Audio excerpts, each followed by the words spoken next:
Buen día. Soy alumna del quinto grado B del Colegio Ramón Castilla de Ascope, La Libertad. En esta ocasión, junto con mi madre Daisy Plasencia León y quien les habla, Nailin Acosta Plasencia, les vamos a contar el cuento titulado La palabra salvaje, del autor Pedro Pablo Sacristán. Este trabajo pertenece al curso de comunicación dirigido por el profesor Carlos Manuel Jauregui Mantilla. Antes de comenzar la lectura, te voy a dar una breve biografía del autor, Pedro Pablo Sacristán. Él nació un viernes de junio en Madrid en 1973.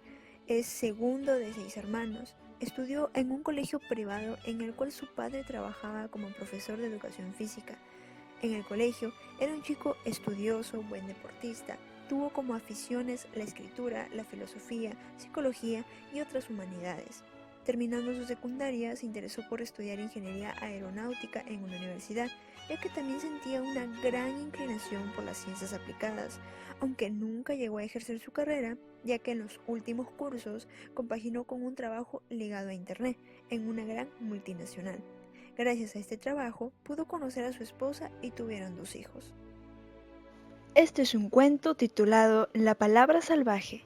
Érase una vez un reino que sufría el ataque continuo de ogros, brujas y dragones. Solo podían defenderse con la valentía de sus soldados, pues desde la muerte del gran mago nadie había sido capaz de leer los hechizos del libro mágico. Estos eran muy poderosos, pero tan peligrosos que un pequeño error en su pronunciación podría ser terrible. Por eso, el mago, antes de morir, protegió el libro con la más difícil de las palabras salvajes, que son aquellas que nunca antes habían sido bien leídas. Esperaba así encontrar un digno sucesor, alguien capaz de utilizar la magia sin hacer daño. Por eso, desde pequeños, los niños de aquel reino podían elegir entre prepararse para ser soldados o magos.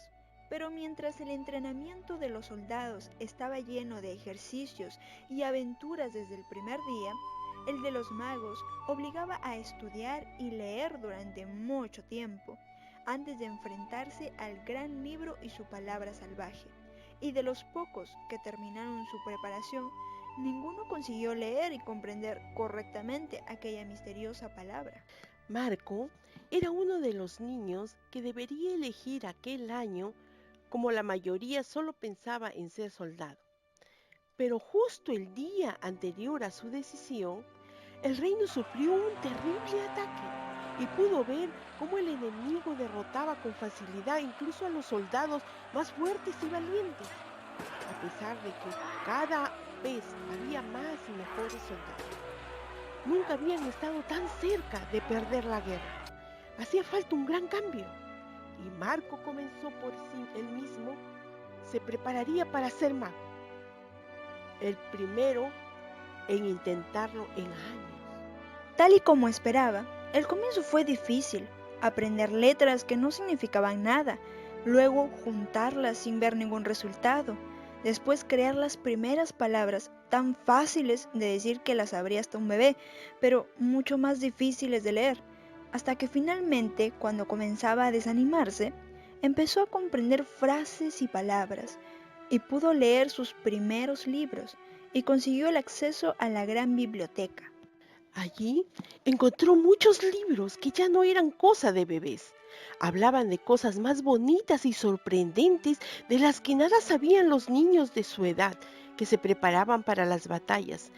Y hablaban también de batallas de las que Marco leyó tanto que se convirtió en un experto. En aquellos libros aprendía tantas cosas que no paraba de leerlos uno tras otro. Y Marco, siendo apenas un niño, empezó a darse cuenta de que sus libros le estaban convirtiendo en uno de los mayores sabios del reino.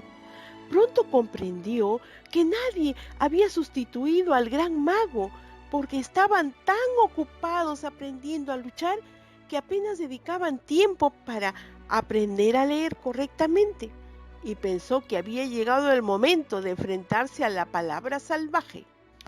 Hacía años que nadie lo intentaba y todos acudieron emocionados a la gran plaza. Marco abrió el libro y por fin vio la palabra. Supercalifragilísticoespialidoso. Marco reconoció la palabra inmediatamente y sonrió de oreja a oreja. ¡Qué fácil! Y qué listo había sido el mago. Aquella palabra no significaba nada por sí mismo, solo era el título de uno de los libros más raros y escondidos que había en la biblioteca, uno que le había encantado a Marco. Un libro lleno de palabras raras que explicaba las mejores técnicas de lucha contra ogros, brujas y dragones, con sus puntos débiles y todo lo necesario para derrotarlos fácilmente. Marco corrió a buscarlo a la biblioteca y descubrió un mensaje oculto en su última página. Yo, el gran mago, te nombro a ti, seas quien seas, mi sucesor, y comparto contigo el mayor de mis secretos. Nunca fui mago. Todo el poder que tuve vino de lo que aprendí en estos libros. ¿Cómo lo has hecho tú? Este libro solo completa ese poder, ayudándote a parecer mágico. Pues los brutos soldados no seguirían a un simple sabio, pero sí a un poderoso mago. Marco comprendió entonces para qué servían todas aquellas palabras raras. No eran más que falsos hechizos, un simple truco para conseguir un líder sabio. Y así fue como Marco, el mago que nunca fue mago, llegó a dirigir a los soldados del reino hacia la victoria y a vivir 1001 aventuras gracias a la sabiduría que descubrió los olvidados libros de la biblioteca.